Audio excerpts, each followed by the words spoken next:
Tak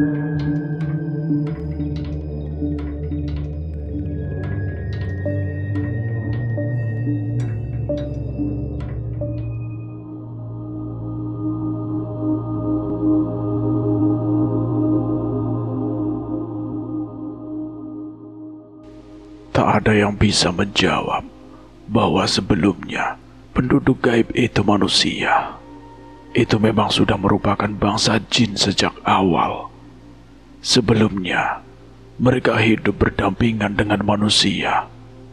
Namun keserakahan dan kebusukan hati manusia membuat mereka memutuskan untuk menyembunyikan desanya dari pandangan manusia.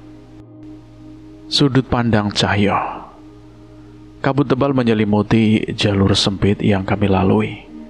Setiap langkah terasa berat, seolah-olah ada ribuan mata tak terlihat yang terus mengintai dari balik pepohonan kering di sekitar. Suasana begitu mencekam, bahkan nafas kami terdengar lebih keras dari suara angin yang berhembus pelan. Aku terus melangkah, tapi bayangan kebimbangan menyelimuti pikiranku. Danan, apa yang kita lakukan ini sudah benar. Danan berjalan di sampingku, menoleh sebentar sebelum kembali menatap lurus ke depan. Sorot matanya menandakan ia pun tak yakin. Entah, Jul, tapi ini satu-satunya cara. Badirwo bilang, Wiralaya bisa membantu kita. Aku melirik sosok tua yang berjalan di depan kami. Wiralaya, pria bertubuh kurus dengan rambut panjang, beruban yang menutupi sebagian wajahnya. Sorot matanya kosong, seperti menatap sesuatu yang tidak bisa kami lihat. Tangannya kurus dan keriput, mencengkeram tongkat kayu yang terus menghantam tanah lembab setiap kali ia melangkah. Kabut semakin tebal. Langit abu-abu yang tadi samar terlihat kini benar-benar lenyap. Di tempat ini, siang dan malam terasa tidak ada bedanya. Dunia seperti terjebak di antara waktu. Sebenarnya kita ini mau kemana, Mbak Wiralaya? Aku bertanya, mencoba memberanikan diri. Pria tua itu tiba-tiba menghentikan langkah. Aku tersentak. Perlahan ia melirik ke arahku. Tatapan yang begitu tajam hingga membuat bulu kuduk meremang. Wiralaya tidak menjawab. Namun, di saat itulah tangan hitam berkeriput itu muncul begitu saja dari kabut pekat, mencengkram tubuhku dengan kekuatan yang luar biasa. Panjul. Aku mendengar teriakan Danan, tapi semuanya terjadi begitu cepat. Dunia di sekelilingku berputar. Kabut, pepohonan, dan sosok Danan menghilang dalam sekejap. Aku merasa dihempaskan ke tempat lain. Tubuhku terlempar tanpa aku tahu melewati apa. Saat aku membuka mata, tubuhku terbaring di atas tanah yang dingin dan lembab. Nafasku memburu, dadaku terasa sesak. Aku mencoba bangkit, tapi sesuatu menindih tubuhku. Sosok pocong. Makhluk itu berdiri di atasku. Tubuhnya kaku dengan kain kafan yang penuh bercak darah. Wajahnya membusuk. Kulitnya terkelupas hingga memperlihatkan tulang di beberapa bagian. Matanya cekung dan hampir keluar dari lubang tengkorak yang menghitam. Utuh wayahe kowe tangi meneh. Waktumu wis rampung. Aku mung njaluk panggonanku. Kowe sing ganti. Suara itu dalam, berat, seolah berasal dari dasar kubur. Bau anyir darah bercampur tanah basah menusuk hidungku. Tubuhku bergetar hebat saat pocong itu mulai tersenyum, memperlihatkan deretan gigi kuning berlumuran lendir. Aku mencoba meronta, tapi tekanan di dadaku semakin kuat.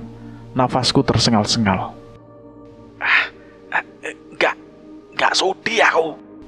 Aku memanggil satu-satunya harapan yang aku punya. Wanasura. Tidak ada jawaban. Aku memanggil lagi lebih keras. Wanasura. Tapi sunyi.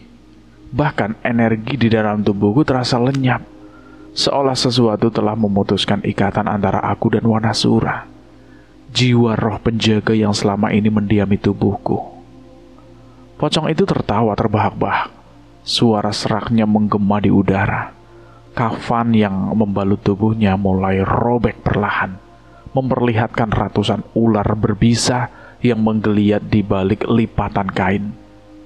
Ular-ular itu melata, menyusup keluar dan menempel di tubuhku, melilit leher dan tanganku. Kafan ini sudah memintamu. Wajah pocong itu mendekat, hanya sejengkal dari wajahku. Bau busuk menyengat menembus hidung, membuat perutku mual.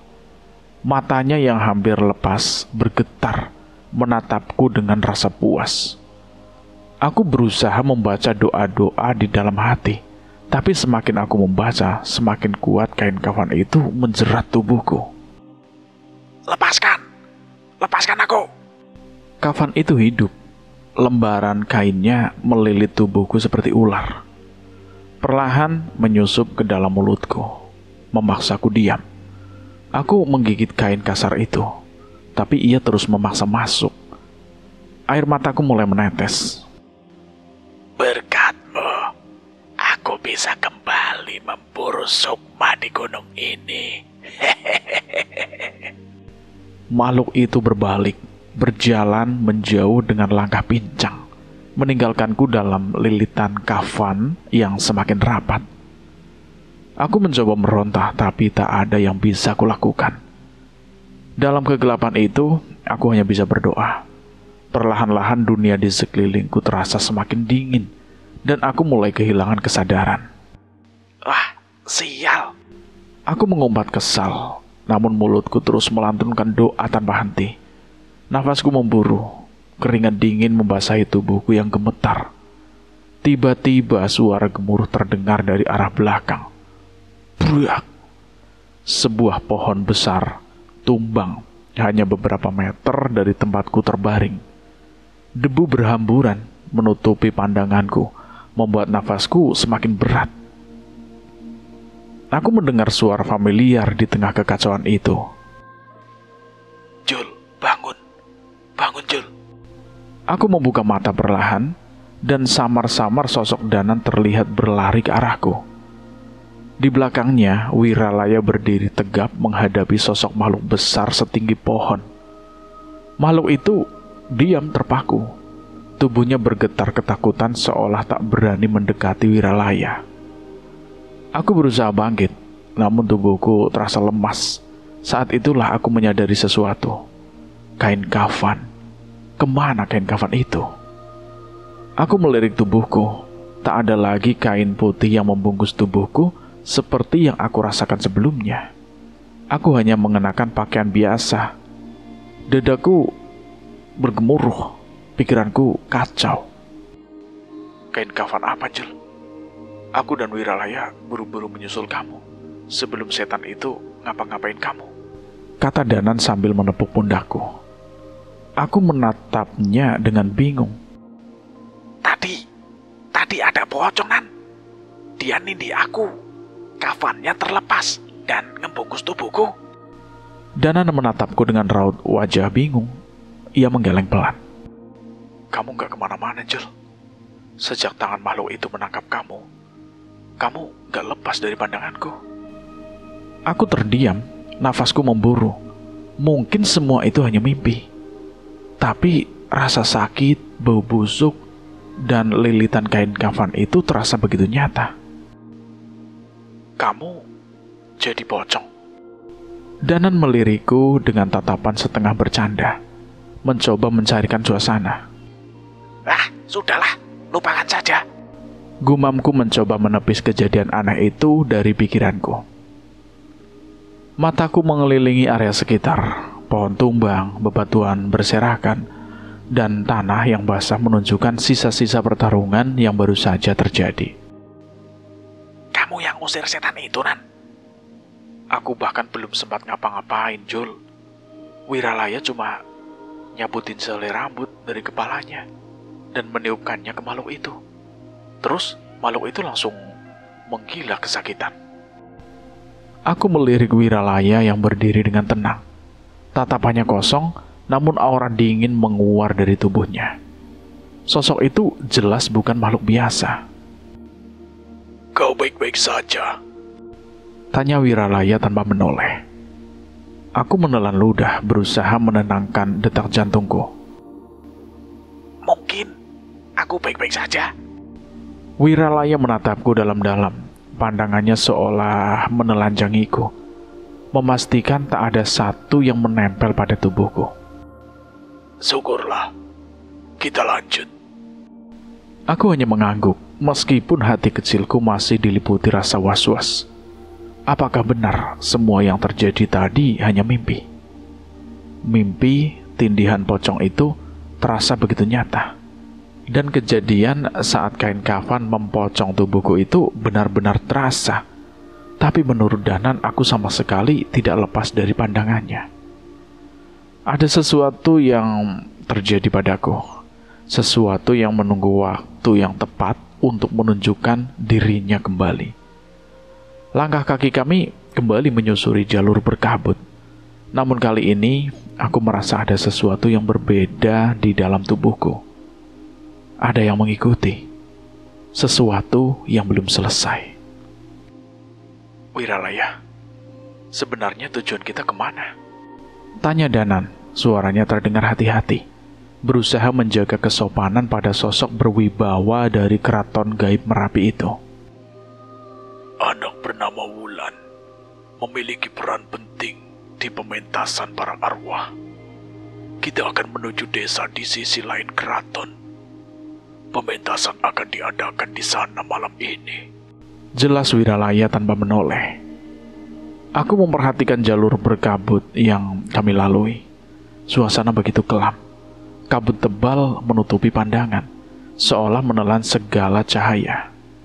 Setiap langkah yang kami pijak menimbulkan suara gembertak dari ranting-ranting kering yang berserakan.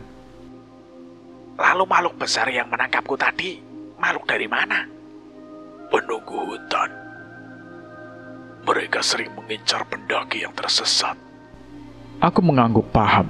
Sosok itu memang besar. Namun aku pun merasa dia bukan lawan untuk Wanasura. Tapi karena itu juga aku semakin bingung dengan apa yang terjadi pada diriku sebelumnya. Wiralaya, bolehkah saya bertanya sesuatu? Katakan. Kedatangan kami ke Merapi juga berhubungan dengan tujuan awal kami, mencari sukma seseorang perempuan bernama Tiwi. Apa kira-kira kau tahu? Atau setidaknya sebuah petunjuk lah. Wiralaya melambatkan langkahnya dan terlihat sedang berpikir cukup lama. Itu memberi kami harapan, mungkin saja dia mengetahui sesuatu. Gimana? Petunjuk apapun pasti akan berguna. Soal sukma wanita yang tersesat di sini ada banyak. Bahkan ada makhluk-makhluk di gunung ini merupakan pemburu sukma. Mereka memakan sukma-sukma yang tersesat untuk kesaktian. Pemburu sukma. Saat itu, tiba-tiba aku teringat akan pocong yang menindihku dan memindahkan kain kafan kepadaku. Pemburu sukma? Aku cemas, namun belum sempat aku membahas tentang itu.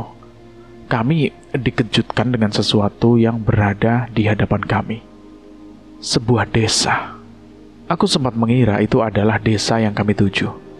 Namun gerak-gerik Wiralaya menunjukkan hal yang berbeda. Ia mempercepat langkahnya dengan wajahnya yang cemas. Itu desanya. Hentikan. Wiralaya menahan langkah Danan. Ia memperhatikan dari jauh dan suara-suara aneh mulai terdengar dari arah desa itu. Suara dengan bahasa yang tak aku mengerti, namun membuat aku merinding. Kenapa? Aku memastikan. Wiralaya tiba-tiba saja memanjat salah satu pohon, melihat dari ketinggian keadaan desa yang ada di hadapan kami. Aku yang penasaran pun menyusulnya memanjat pohon yang cukup tinggi itu. Sial, Gumam Wiralaya. Aku memperhatikan ke arah desa itu dan melihat bangunan-bangunan kayu tua sederhana yang hanya dibangun dengan kayu-kayu mentah. Di sekitarnya warga-warga desa sedang ramai membawa obor dan melakukan gerakan-gerakan aneh di beberapa bagian desa. Saat itu, aku baru menyadari mengapa Wiralaya cemas. Desa itu dihuni oleh makhluk-makhluk menyerupai manusia, namun wujud mereka aneh. Ada yang tubuhnya diselimuti sisik ular, ada manusia berkaki 4, hingga manusia yang ditumbuhi bulu lebat. Desa Demit. Sebelumnya tak ada desa ini di jalur ini. Kami turun dan menceritakan pada Danan tentang apa yang kami lihat. Ini yang sedang terjadi di gunung ini. Desa-desa Demit mulai bermunculan. Mereka mendekat ke wilayah desa warga gaib begitu saja. Maksudmu ada lebih dari satu desa seperti ini yang bermunculan? Benar. Bangade Demit merupakan ancaman bukan hanya untuk penduduk gaib, tapi juga manusia seperti kalian. Kami mengerti akan situasi itu. Walaupun mereka sama-sama bangsa jin, The Demit telah menolak Tuhan dan mengabdi pada iblis yang dilaknat Sang Pencipta. Lalu apa yang mereka lakukan? Gerak-gerik mereka terlihat aneh. Tunggu sebentar lagi. Aku ingin memastikan. Kami menunggu sesaat. Suara-suara dari desa terdengar semakin riuh dan semakin menggila. Arak-arakan obor dengan gerakan aneh terlihat seperti titik-titik cahaya di desa yang terlihat begitu mencekam. Dan akhirnya aku mengerti akan apa yang ditunggu oleh Wiralaya. Dari langit yang berkabut, tiba-tiba muncul sosok besar yang melayang-layang. Aku tidak mampu melihatnya dengan jelas. Namun, saat itu firasatku benar-benar buruk. Ini yang aku takutkan. Mereka mengincar pementasan arwah. Maksudnya? Aku masih belum begitu mengerti. Danan mendekat kepadaku, sepertinya ia lebih memahami maksud Wiralaya. Pementasan arwah akan menarik segala makhluk tak kasat mata di gunung ini. Entah itu roh manusia, ataupun penghuni alam gaib. Dan itu adalah mangsa yang menggiurkan untuk makhluk seperti mereka. Jadi, mereka menyerang pementasan arwah? Iya. Kalau Wulan dan Galang benar ada di sana, mereka dalam bahaya. Menyadari hal itu, sontak kami bertiga buru-buru memasuki desa itu. Dan seperti yang kami duga, keberadaan kami tidak disambut dengan baik. Tepat saat memasuki desa, suasana seketika berubah hening. Makhluk-makhluk terkutuk itu menatap kami dengan tatapan kosong namun penuh nafsu. Mata mereka berkilat di balik cahaya obor, seolah siap menelan kami hidup-hidup. Beberapa dari mereka mengendus udara, mengeluarkan suara desisan lirih seperti ular yang kelaparan. Tubuhku seketika menegang. Suhu di sekitar kami terasa menurun drastis. Bau busuk bercampur anyir menguar dari tubuh-tubuh yang cacat dan membusuk itu. Beberapa dari mereka memiliki wajah manusia yang nampak seperti kulit yang disobek paksa, memperlihatkan daging dan tulang di baliknya. Sementara yang lain hanya memiliki bentuk setengah manusia dengan kaki dan tangan yang melata seperti binatang. Aku melirik ke arah Danan dan sudah menggenggam keris Raga Sukma erat-erat. Nafasku memburu, namun ia berusaha tetap tenang. Cahaya dari bilah kerisnya berkilauan samar, menandakan kekuatan yang mulai bangkit. Tanpa menunggu aba-aba, aku memejamkan mata dan memanggil Wanasura. Namun kali ini ada kekuatan yang menggerogoti pikiranku. Apakah Wanasura akan menjawab panggilanku? Atau makhluk-makhluk ini telah menghalangi jiwanya? Kita juga, Wanasura. Aku berbisik dalam hati. Desiran hawa panas mulai merayap di kulitku. Dan perlahan-lahan kekuatan itu bangkit dari dalam tubuhku. Aku bisa merasakan sosok Wanasura yang mulai menyatu denganku. Namun kehadirannya terasa lebih berat dari biasanya. Seolah-olah ada sesuatu yang menghalanginya. Tapi setidaknya kali ini aku merasakannya. Tidak seperti tadi saat pocong pemburu sukma itu menindihku. Makhluk-makhluk itu mulai bergerak, melingkar semakin rapat. Suara gembertak gigi mereka dan desisan kasar bercampur menjadi simfoni kematian yang semakin mendekat. Jul, mereka nggak bakal nunggu kita siap. Bisik Danan dengan suara bergetar. Aku mengangguk pelan, menahan getaran di dalam tubuhku. Saat itu aku sadar, kali ini kami seolah masuk ke dalam sarang neraka tanpa jalan keluar. Aku merasakan kekuatan yang meluap dari tubuh Wiralaya. Kekuatan kami bertiga meluap-luap, bersiap menghadapi demit-demit penduduk desa Demit yang bersiap menyerbu kami. Namun sebelum kami berbenturan, kabut tebal mendadak bergetar, disertai suara bergemuruh yang memenuhi udara. Duar!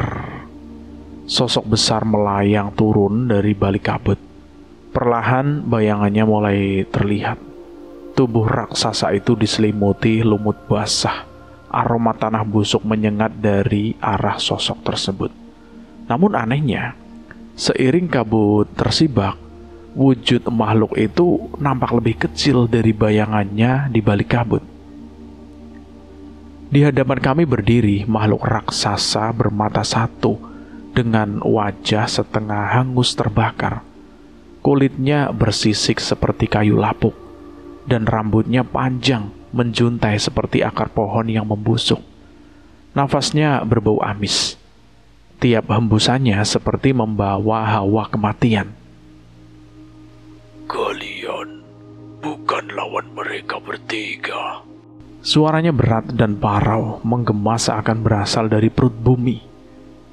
Ia memperingatkan penduduk desa Demit yang telah bernafsu menghabisi kami. Para Demit yang tadi bergerak agresif mendadak mundur. Tubuh-tubuh cacat mereka bergetar ketakutan. Aku menyadari bahwa makhluk ini adalah sosok yang jauh lebih tinggi kedudukannya di antara mereka. Pergi dan luluh lantahkan pementasan arwah sekarang. Biar aku yang mengurus mereka bertiga. Dadaku berdebar. Setan ini berbeda. Aura yang dipancarkannya membuat aura di sekitar terasa semakin pekat dan dingin. Buto Sengkala. Nama itu terdengar lirih di gumaman Wiralaya. Buto Sengkala. Wiralaya menatap makhluk itu penuh waspada, seolah mengenal sosok tersebut dengan baik. Matanya menyiratkan kecemasan yang tak biasa. Dia adalah arwah prajurit yang mati di medan perang. Seharusnya dia hanya menghantui tempat-tempat pembantaian. Tapi bagaimana bisa dia muncul di sini? Suara Wiralaya bergetar tipis, tanda bahwa makhluk ini bukan lawan sembarangan. Setan-setan itu, penduduk desa gaib. Mereka pergi. Seru Danan memperingatkan kami bahwa setan-setan itu telah bergerak. Kalian pergilah, hadapi setan-setan itu. Aku akan menahan Buto Sengkala. Perintah Wiralaya dengan suara tegas, meskipun aku tahu ia menyimpan ketegangan. Tapi, pergi sekarang. Wiralaya menatap kami tajam, memotong penolakanku. Danan menatapku sekilas. Aku tahu dia ragu meninggalkan Wiralaya. Tapi kami tak punya pilihan. Kami berlari mengejar para Demit yang berhamburan keluar desa. Namun langkah kami terhenti saat bayangan besar kembali menutupi langit. tangan buto sengkala yang besar, lebih besar dari sebelumnya, terangkat di atas kami. Aku refleks memanggil Wanasura dalam tubuhku. Panjul, Seru Danan. Dengan kekuatan Wanasura, aku meninju tangan raksasa itu hingga tertahan. Namun kekuatan mendorongku hingga terlempar ke tanah. Brak! Darah hangat merembes dari pelipisku. Namun, aku bangkit. Cemas jika makhluk itu terus menahan kami di sini. apa rencanamu? Tanya Danan sambil menarikku menjauh dari serangan berikutnya. Rencana? Maksud kamu apa? Kamu gak panggil wujud fisik Wanasura dari tadi. Padahal kita di alam gaib. Pasti kamu punya rencana kan? Aku baru tersadar kenapa aku tidak memanggil wujud Wanasura sebenarnya. Lah, bener juga. Kenapa kamu baru ngomong toh? Aku tertawa kecil meskipun situasi ini jauh dari lucu. Tunggu, dari tadi kamu gak sadar? Hehehe, gak penting. Yang penting sekarang, Wanasura.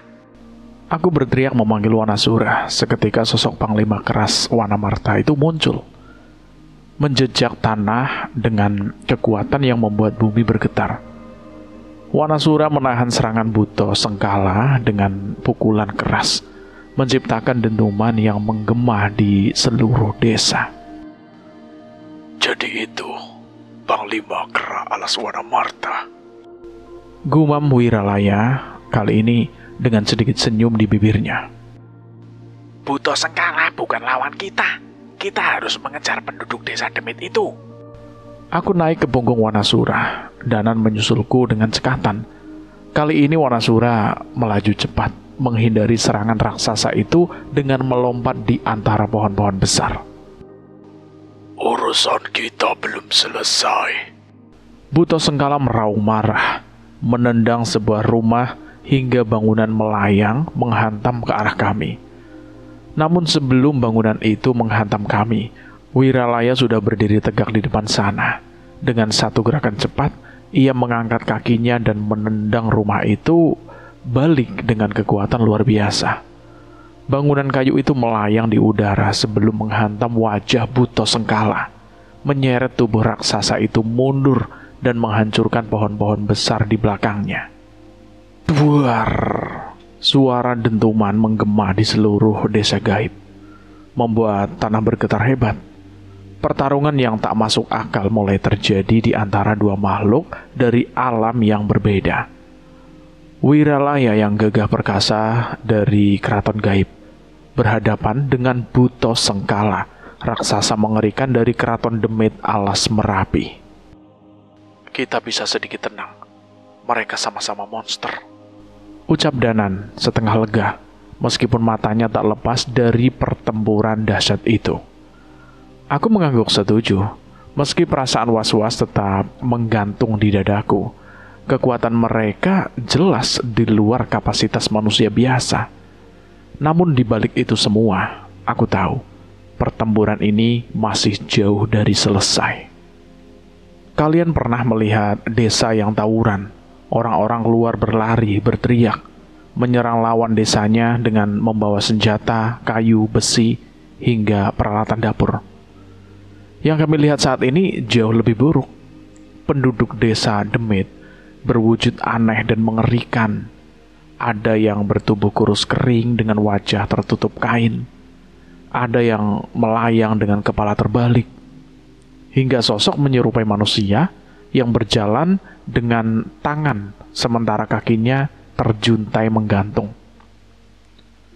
Beberapa dari mereka melayang di udara, melengking dengan suara yang membuat bulu kuduk meremang. Mereka membawa apapun yang bisa digunakan untuk menyerang. Obor, tulang belulang, batu, kayu. Bahkan ada yang menggunakan potongan tubuh sendiri sebagai senjatanya. Semua itu digunakan untuk menyerang pementasan arwah dan menangkap sukma-sukma tersesat yang ada di sana. Demit-demit itu akan semakin kuat jika memakan sukma manusia. Teorinya gimana, Nan? Sukma manusia seharusnya tidak bisa berdampak seperti itu. Balasku sambil terus memantau gerak-gerik para demit. Danan menghela nafas panjang, seolah yang akan ia jelaskan adalah sesuatu yang tak seharusnya kami tahu. Memang tidak bisa, Angel. Tapi jika mereka bisa memakan sukma manusia, sang iblis yang mereka sembah akan memberkahi mereka kekuatannya. Semakin banyak sukma, semakin besar kekuatan berkah yang mereka terima. Oh, berarti setan pun ditipu ya? Tanyaku mencoba mencairkan suasana. Danan mengangguk pelan. Tak hanya manusia, jin juga diciptakan untuk beribadah kepada Tuhan. Tapi mereka lebih mudah disesatkan, karena mereka tidak punya akal budi dan nurani seperti kita. Aku mengangguk mengerti. Yang menjadikan jin tersebut demit adalah niat dan Tuhan yang mereka sembah. Jika mereka mencelakai dan menolak Tuhan, maka mereka pantas disebut demit sekutu setan. Sedangkan jin yang masih beribadah pada Tuhan, biasanya mereka tidak akan menyinggung alam manusia dengan sengaja. Mereka tahu batas-batasnya. Lumayan. Kuliah 1 SKS tentang perjin bersama dosen Danan. Aku meledek Danan, namun tak ada jawaban. Tubuh Danan terkulai di bahu Wanasura. Aku hampir panik sebelum akhirnya aku menyadari sesuatu yang aneh. Tali berwarna hitam legam menjerat tubuh Danan, menyeretnya perlahan. Tapi saat aku menoleh, roh Danan sudah melesat ke berbagai arah menghadapi demit-demit itu. Bocah edan, main minggat aja. Alah kesuwen, Jul. Asem, kan kamu yang ngajak ngobrol. Tak mau ketinggalan, aku memerintahkan Wanasura melompat ke tengah-tengah penduduk desa Demit. Tubuh raksasa kera alas itu menghantam tanah dengan pukulan dahsyat. Duar! Demit-demit itu berhamburan. Tapi ngeri, mereka tidak musnah. Tubuh mereka yang tercerai-berai merangkak, bersatu kembali seperti potongan daging yang bergerak sendiri. Jangan halangi kami. Alam demit gunung ini harus menjadi milik kami. Kalian manusia hanya santapan kami. Ancaman terdengar dari segala penjuru, membuat hawa dingin menjalari tulangku. Pajul, hati-hati. Mereka tidak bisa mati. Tubuh mereka menyatu kembali. Teriak roh Danan dari kejauhan. Laki-laki begini. Aku kesal. Kami pernah berhadapan dengan makhluk seperti ini, di mana wujud asli mereka adalah roh. Sekalipun tubuh mereka dicincang habis, mereka hanya perlu menyatukannya lagi. Namun kali ini, jumlah mereka jauh lebih banyak. Teror yang memenuhi desa ini terasa semakin mencekik. Seolah seluruh udara berubah menjadi racun yang mengikis keberanian kami perlahan. Danan berada di sebelahku. Ia berpindah dari sisi satu bahu Wanasura ke sebelahku dengan gesit. Namun wajahnya nampak lebih pucat dari sebelumnya. Terus, harus kita bakar satu-satu? Tanyaku pada Danan. Danan berdoa dan ayat suci kami memang bisa memusnahkan mereka.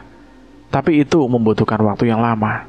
Sementara jumlah mereka terus bertambah. Aku menunggu jawaban Danan, tapi tidak ada balasan. Tubuhnya mendadak kaku. Perlahan aku melihat wajahnya berubah. Bibirnya menyeringai lebar, matanya menatapku kosong dengan lidah menjulur-julur menjijikan. Darah manusia. Suara seraknya membuat bulu kuduku berdiri. Sial, Danan kerasukan. Asem, saren aja kamu gak doyan, sok-sokan minta darah. Umpatku sambil menyabetkan sarungku ke tubuh Danan dengan kesal. Jul, itu tubuhku, hati-hati. Teriak roh Danan dari kejauhan. Baru menyadari bahwa ia lengah hingga tubuhnya berhasil dirasuki. Aku mengendus kesal. Tubuh Danan yang dirasuki siluman kadal itu merangkak dengan canggung di bahu Wanasura. Tertawa cekikikan, lidah panjangnya menjulur keluar, meneteskan cairan hijau yang menjijikan. Siluman kadal ini, Nan. Kalau mau kerasukan ya, kerenan dikit lah. Jangan siluman kadal. Protesku sambil berusaha menahan rasa geli bercampur jijik. Aku tahu, mengusir setan seperti ini hanya akan membuang waktu. Jika roh Danan kembali ke tubuhnya, siluman itu pasti akan terusir dengan sendirinya. Tapi sekarang bukan waktunya untuk bermain-main. Dengan sigap, aku melepas sarungku dan mengikat tubuh Danan erat-erat. Tubuh itu merontah berusaha melepaskan diri. Tapi Wanasura segera menggenggam tubuh Danan dengan satu telapak tangannya yang besar. Jul, usir. Kok malah diikat toh? Percumanan kalau diusir. Dia juga masuk lagi kok. Urusin dulu setan-setan itu. Terus cepetan balik. Sahutku tanpa melepas pandangan pada demit-demit yang semakin mendekat. Danan menggerutu, tapi ia tahu aku benar. Sementara tubuhnya terikat erat di genggaman Wanasura. Rohnya kembali melesat ke medan pertempuran, melawan kawanan demit yang terus berdatangan tanpa henti. Panas, hentikan. Suara lantunan doa Danan menggema di udara, memecah keheningan malam. Setan-setan yang terpojok olehnya merintih. Tubuh-tubuh mereka berasap, seolah terbakar oleh sesuatu yang tak kasat mata. Aroma belerang menyengat di udara. Wanasura, hadang mereka. Tanpa menunggu, Wanasura melesat cepat seperti kilat. Sosoknya yang besar dan berotot menerjang ke depan. Taring-taring tajamnya menyeringai dalam kegelapan. Dengan kekuatan ajian penguat raga, tubuhnya berpendar cahaya samar, menyiratkan aura mistis yang membuat para demit terhenti sejenak. Demit-demit itu menatapnya dengan kebencian. Mata mereka merah menyala, tubuh-tubuh membusuk dengan belatung yang merayap di kulit mereka. Beberapa di antaranya melayang-layang, menjerit dengan suara melengking yang menusuk telinga. Sakit, kami harus berkuasa di alam ini. Kalian manusia harus ikut dengan kami. Aku memejamkan mata, menahan guncangan batin dari suara-suara terkutuk itu. Ayat-ayat suci yang aku bacakan terus mengalun, meski nafasku mulai tersengal. Setan-setan itu melolong kesakitan. Tubuh mereka berasap, terbakar pelan-pelan, namun tetap merangkak maju. Dari kejauhan, suara gamelan pementasan terdengar semakin jelas. Nada-nada mendayu-dayu itu merambat di antara kabut pekat, memanggil sukma-sukma tersesat dari berbagai penjuru. Hatiku menerobos. Suara itu? Aku berbisik lirih. Desa gaib sudah semakin dekat. Samar-samar di balik kabut, aku melihat kerumunan roh yang melayang, berjalan, bahkan menunggangi kereta kencana. Prajurit-prajurit tanpa kepala berbaris dengan tombak berlumuran darah. Wanita-wanita berkebaya lusuh dengan wajah kosong melangkah pelan sambil menangis tanpa suara. Danan, gawat, desa gaib itu sudah dekat, Nan. Surat. Roh Danan melesat kembali ke tubuhnya. Tubuhnya tersentak, dan seketika siluman kadal yang merasuki tubuhnya itu terhempas keluar. Wujudnya seperti kakek tua dengan kulit bersisik. Matanya melotot, dan mulutnya menyeringai penuh liur. Siluman sialan. Danan menghunus kerisnya dengan gemetar. Namun sebelum sempat menyerang, siluman itu lenyap dalam sekejap. Hanya meninggalkan tawat cekikikan yang menyelinap di antara kabut. Kapan-kapan kita main lagi. Nan, fokus Nan, fokus. Aku berteriak menepis ketakutan yang mulai merayapi dada. Danan mengangguk, segera naik kembali ke tubuh Wanasura. Ia mulai membacakan ajian Gambuh Rumekso. Suaranya mengalun seperti nyanyian suci yang menenangkan. Udara di sekitar kami berubah. Kabut hitam yang mencekik perlahan menipis, seakan gentar pada kekuatan ajian itu. Namun aku tahu itu belum cukup. Bagus, Nan. Tapi ini saja tidak cukup. Gumamku sambil mengepalkan tangan. Aku membacakan ajian penguat raga. Cahaya menyala dari tubuh Wanasura, semakin terang, seperti bara api yang menyala-nyala. Giginya menyeringai ganas, suaranya menggeram. Dalam sekejap, ia melesat, menghantam demit-demit yang mencoba meloloskan diri. Setiap pukulannya meremukkan tubuh-tubuh kotor itu. Namun, seperti bayangan, mereka menyatu kembali. Bau anyir bercampur belerang memenuhi udara. Jeritan demi jeritan menggema, menambah kekacauan. Ayo, jangan biarkan mereka mendekat ke desa. Aku berseru, meski suara gamelan di kejauhan semakin keras. Pertarungan berlangsung sengit. Wanasura mengamuk, mencabik-cabik demit dengan kekuatan yang luar biasa. Namun, semakin banyak yang tumbang, semakin banyak pula yang muncul dari balik kabut. Seolah-olah ada kekuatan besar yang terus memanggil mereka. Jul, mereka nggak bisa habis, Jul, kata Danan dengan nafas memburu. Aku menggetarkan gigi. Kami kehabisan waktu. Jika kami gagal menahan mereka di sini, maka desa pementasan arwah akan menjadi ladang pembantaian bagi sukma-sukma yang tak berdosa. Tidak bisa. Mereka masih banyak, kata Danan. Suaranya bergetar di tengah riuhnya pertempuran. Peluh menetes dari wajah rohnya. Meski ia tidak lagi memiliki tubuh fisik, matanya yang menatap tajam membelalak saat mendapati gerombolan demit yang tak kunjung habis. Namun di tengah kekacauan itu, sesuatu membuat waktu seolah melambat. Dari balik kabut yang memeluk hutan, sosok samar mulai terlihat, berjalan pelan tanpa arah. Sesosok roh. Keberadaan roh itu memancing perhatian demit-demit yang beringas itu.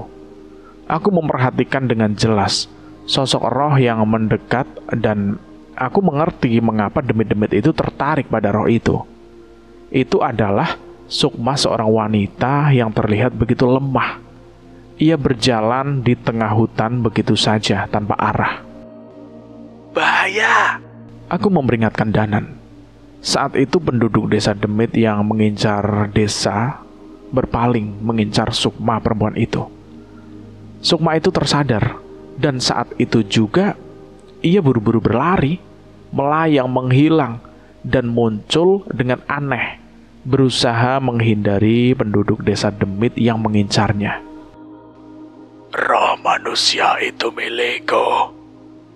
Roh perempuan selalu menggiurkan.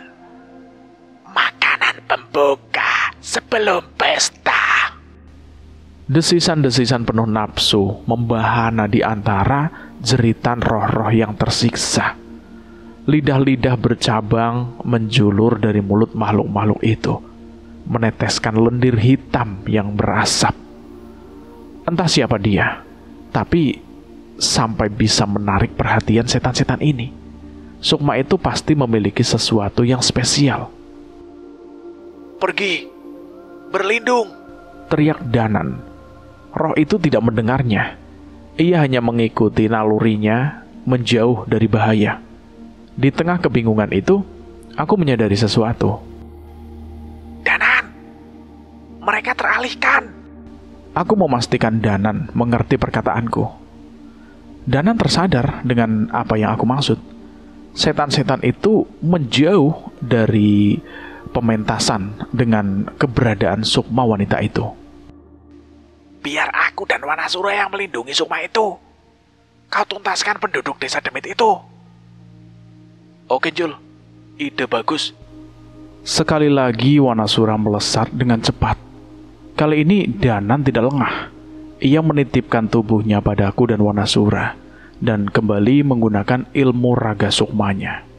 Sukma perempuan muda membuatku semakin cantik.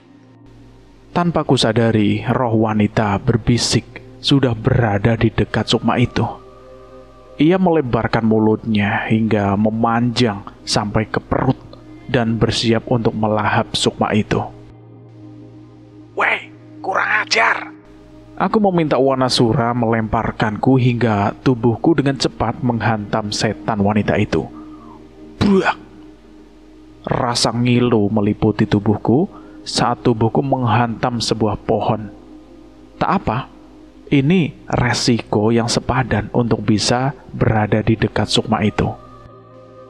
Jangan menjauh, aku melindungimu. Ucapku pada sosok roh perempuan itu. Mendengar perkataanku, wujud sukma itu kembali semakin jelas. Wajah seorang perempuan muda terbentuk sesaat. Walau tak menjawab, sepertinya ia merasakan niat baikku. Danan, sukma ini sudah aman.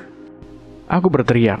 Saat itu juga, aku dan Wanasura saling melindungi menghadapi setan-setan yang mengincar sukma itu. Oke Jul, bagus. Sekali lagi, ia membacakan doa pada keris di hadapannya, hingga cahaya putih menyala menyelimuti keris raga sukma.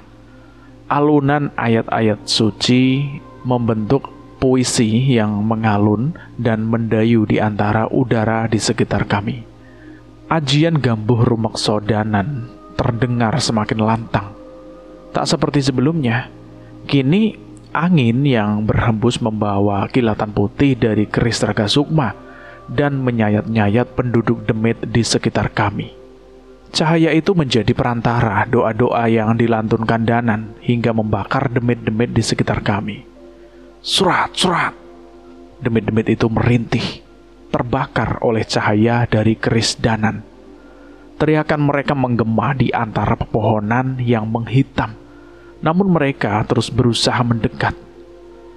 Aku berjaga di sisi sukma wanita itu, menebas setiap makhluk yang berusaha mendekat.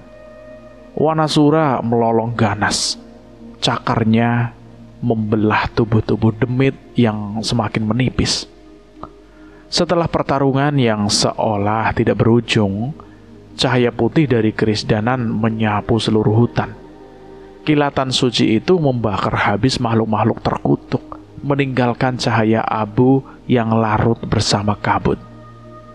Danan berhasil. Danan pun kembali ke tubuhnya. Kami segera memastikan keadaan sukma perempuan itu, tapi sukma itu tak lagi ada di belakangku. Aku melihat dari kejauhan, sukma itu sudah berjalan lagi mengikuti nalurinya. Tapi saat aku hendak mengejar, Danan menahanku. Tidak usah Jul, sudah aman. Aku melihat sekitar dan memang tidak ada lagi demit-demit yang tersisa untuk mencelakai sukma itu. Kamu yakinan? Ya entah, tapi kita punya urusan yang lebih penting. Lagi pula, sepertinya sukma itu juga mengarah ke pementasan. Benar ucapan Danan. Naluri sukma seperti itu pasti tertarik dengan pementasan arwah. Kalau begitu, kita cepat ke desa, cari Galang dan yang lainnya. Danan setuju, tapi aku melihat gerakannya mulai melambat. Sepertinya pertarungan tadi juga menguras tenaganya. Istirahatlah Nan, biar Wanasura yang mengantar kita ke desa. Mohon bantuannya ya Wanasura. Danan mengelus bulu Wanasura dan tersenyum lebar membentuk di mulut Wanasura. Kami harus sampai di desa dengan kondisi prima. Entah mengapa firasatku mengatakan bahwa akan terjadi sesuatu yang tidak biasa di pementasan arwah ini. Suara gamelan terdengar semakin keras, bergema di antara kabut tipis yang menyelimuti desa gaib ini. Kami tiba di sebuah perkampungan yang sekilas tidak jauh berbeda dengan desa manusia di era 80-an. Rumah-rumah kayu berdiri rapat, dengan dinding bambu dan atap rumbia yang terlihat usang. Seolah waktu berhenti di tempat ini. Api dari obor-obor yang tertancap di halaman rumah berkedip, melemparkan bayangan goyah ke tanah. Dari jendela yang terbuka, cahaya lampu minyak berpendam temaram, memperlihatkan siluet-siluet penghuni desa yang nampak sibuk dengan urusan mereka sendiri. Semua terasa begitu nyata, begitu hidup, seolah mereka benar-benar manusia biasa. Wanasura kembali ke dalam tubuhku, perlahan menyatu tanpa suara. Tubuhnya yang besar bisa menimbulkan kepanikan di antara penduduk desa ini jika ia terus menampakkan wujudnya. Aku menghela nafas, merasa seakan masuk ke dalam dunia yang terjebak di masa lalu. Seandainya tidak ada pementasan arwah, mungkin aku sulit membedakan desa ini dengan desa manusia zaman dulu. Ucapku sambil memandang sekeliling. Iya, Jul, benar.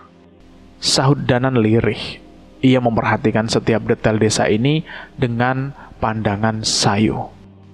Aku pernah tersesat di desa seperti ini dulu. Mereka benar-benar hidup seperti manusia. Bahkan perilaku mereka pun sama. Hanya saja apa, Nan?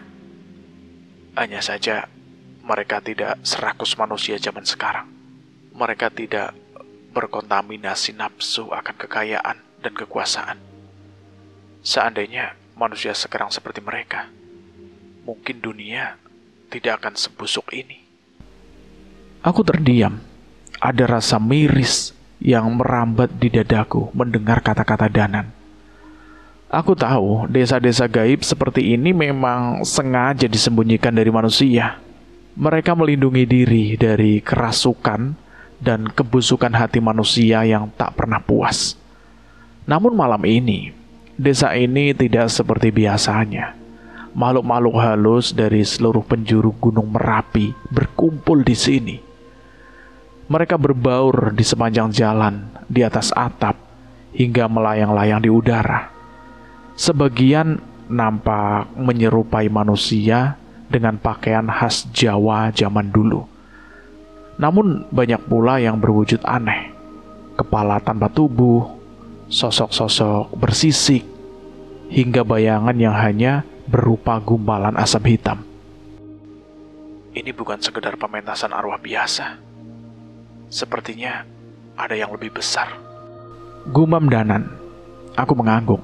Rasa ingin merayapi kulitku meski aku berusaha mengabaikannya. Kita cari Galang, Farel, dan Raka. Ucapku mencoba fokus pada tujuan utama kami. Iya, Jul. Semoga saja mereka ada di sini. Danan mulai memperhatikan sekeliling. Matanya tajam menyisir setiap sosok yang lewat.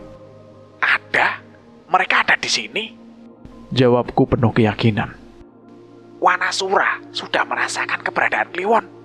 Kalau Kliwon ada di sini, berarti Galang juga ada. Danan terlihat sedikit lebih tenang. Kami pun mulai menyusuri jalan desa.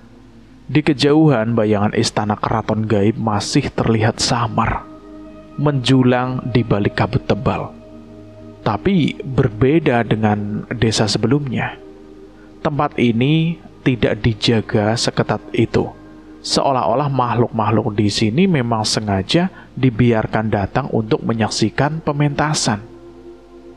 Tak butuh waktu lama sampai kami menemukan 3 sosok pemuda yang mengenakan ransel pendaki di antara kerumunan.